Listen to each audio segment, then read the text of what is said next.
Это программа «Актуальное интервью». В студии Иван Лазаренко. Здравствуйте. С пандемией COVID-19 страна еще не справилась, но в любом случае можно подвести некоторые итоги влияния пандемии на ценовую политику Якутии. Об этом мы сегодня побеседуем с председателем Государственного комитета по ценовой политике республики Антониной Винокуровой. Антонина Борисовна, здравствуйте. Здравствуйте. Ну, расскажите, в какой степени отразилась ситуация с распространением коронавируса на ценовую политику нашего региона? Да, спасибо за вопрос. Интервью. У нас вообще влияние на ценовую политику является самый индекс потребительских цен. Если посмотреть по итогам 9 месяцев 2020 года, то можно сделать вывод, что индекс потребительских цен у нас в республике сложился ниже, чем среднероссийский уровень. В среднем по России 3,3%, у нас 3,0%. А если взять Дальний Восток, то здесь индекс сложился на уровне повыше 4,7%. А у нас, как я сказала, 3,0%. Это второе место снизу. Ниже нас только в Камчатке 2,8%. Но здесь я хочу сказать о том, что мы являемся субъектом Крайнего Севера, поэтому нам дано право, именно право регулировать торговые надбавки. И вот именно Камчатка, и мы пользуемся этим правом регулировать торговые надбавки на продовольственные товары. Эти полномочия мы делегировали органам местного самоуправления, но тем не менее вся работа, все руководство здесь осуществляется нами. И мы совместно с органами местного самоуправления предприняли ряд мер. Ну а вот кроме этого права регулировать торговые надбавки, какие радикальные решения еще были приняты в начале наступления болезни в части сдерживания цен и стоимости социально значимых товаров? Да, в связи с тем, что полномочия делегированы органам местного самоуправления, они сами еще определяют перечень товаров, на которые распространяются торговые надбавки. И когда у нас произошло ограничение грузооборота с Китайской Народной Республикой, первым делом мы решили ввести надбавки на основные овощные товары. Это огурцы, помидоры и так далее. И в целом по всей республике это решение органы местного самоуправления приняли быстро. И мы считаем, что это, конечно, немного сдержало все-таки рост цен на овощи и фрукты. Ну, а потом уже и сама граница открылась, и ситуация тоже нормализовалась. Помимо этого мы предприняли такую меру, как открыли горячую линию, на которой мы без выходных, без обедов и так далее работали с населением, принимали звонки на горячий телефон. Всего за период февраля к нам поступило 219 обращений. Конечно, было очень много обращений, связанных с ценами на чеснок, на лимон, те, которые не попадали в перечень социально значимых товаров. Но, тем не менее, все обращения, они рассматривались, давались ответы, разъяснения. В итоге 219 обращений мы возбудили административные дела в отношении 62 субъектов предпринимательства. Из них половина сейчас рассмотрена. Из этих рассмотренных дел именно к административной ответственности привлечено 11 субъектов предпринимательства. И на них наложен штраф в виде предупреждения в связи с тем, что это было впервые в их практике такое нарушение. Остальная половина жалоб еще рассматривается. Будут приняты решения. Конечно же, здесь в принятии быстрых решений мешает сама пандемия, потому что нам надо работать уже вживую с этими нарушителями. Это есть, конечно, немного нас тормозит. И в-третьих, по маскам ситуация была тоже. Важный спрос был в начале. Мы тоже с органами местного самоуправления ввели торговые надбавки на маски, и этот перечень и сейчас остается действующим. Но здесь по маскам больше вопросов было не по ценам даже, а по их дефициту. Впоследствии рынок отрегулировал, в принципе, сам себя отрегулировал тем, что сейчас уже маски есть в достаточном количестве, и, соответственно, и ажиотаж упал, и цены сами тоже приняли уже тот размер, который был до этого увеличения спроса. Ну а что было с ценами, когда были введены эти меры? Как велся тогда и как ведется сейчас мониторинг розничных цен?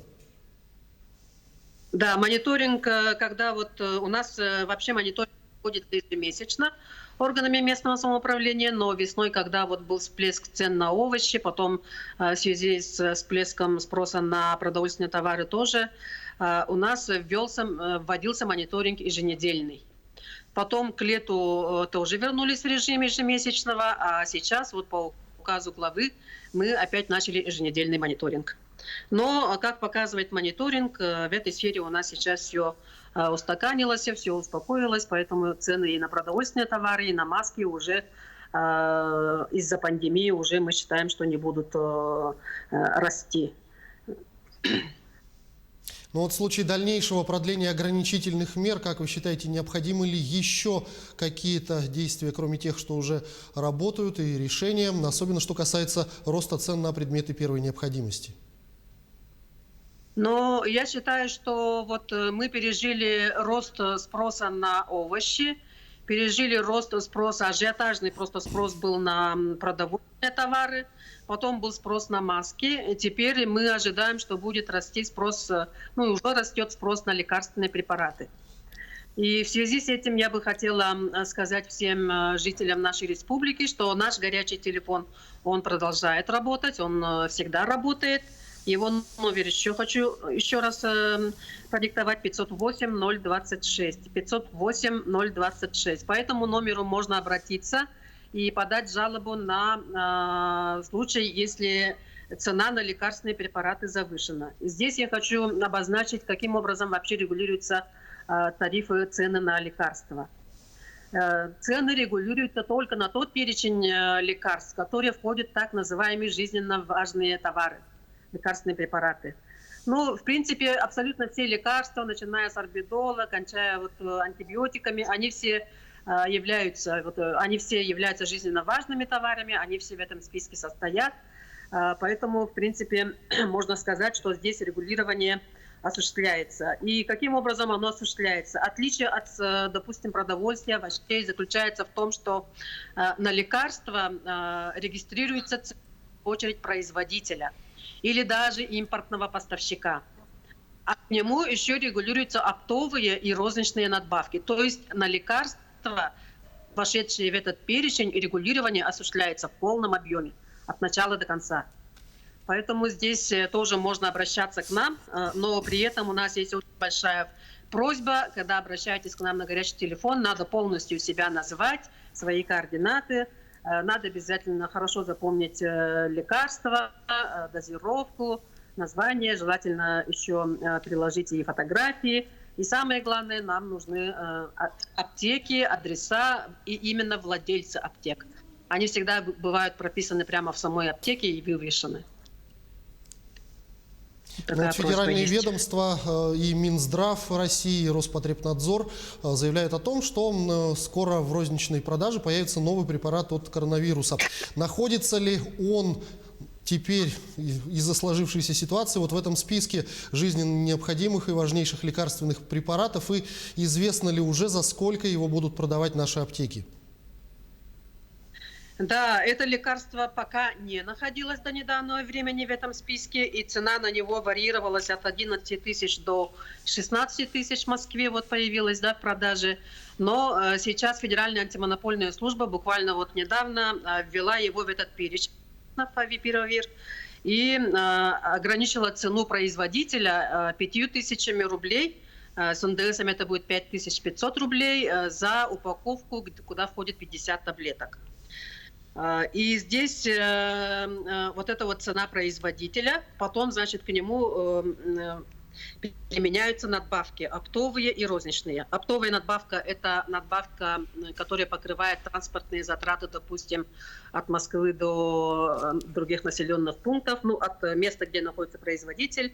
А розничная надбавка – это затраты аптек. И здесь у нас на лекарственные препараты с такой стоимостью действуют такие надбавки, как оптовая надбавка предельная 20%, а розничная, допустим, вот в центральном нашем, вот в Якутске, допустим, да, в городах наших 18%. И если эти надбавки применить, и еще плюс есть НДС, вот в этот список лекарств, которые вошли, они облагаются не 20% НДС, а 10%. С учетом этого лекарства это 5500, которое у производителя стоит. У нас в городе будет стоить 7500. А в Москве оно будет стоить около 7000 рублей. То есть разница с Москвой будет рублей на 500. Вот такие цены. Антонина Борисовна, я благодарю вас за эту беседу. Спасибо, что ответили на наши вопросы. Желаю вам всего самого доброго. Спасибо. Это была программа «Актуальное интервью». О ценах и о том, как пандемия коронавируса повлияла и будет влиять на ценовую политику региона, мы говорили с председателем Государственного комитета по ценовой политике Якутии Антониной Винокуровой. До встречи в эфире.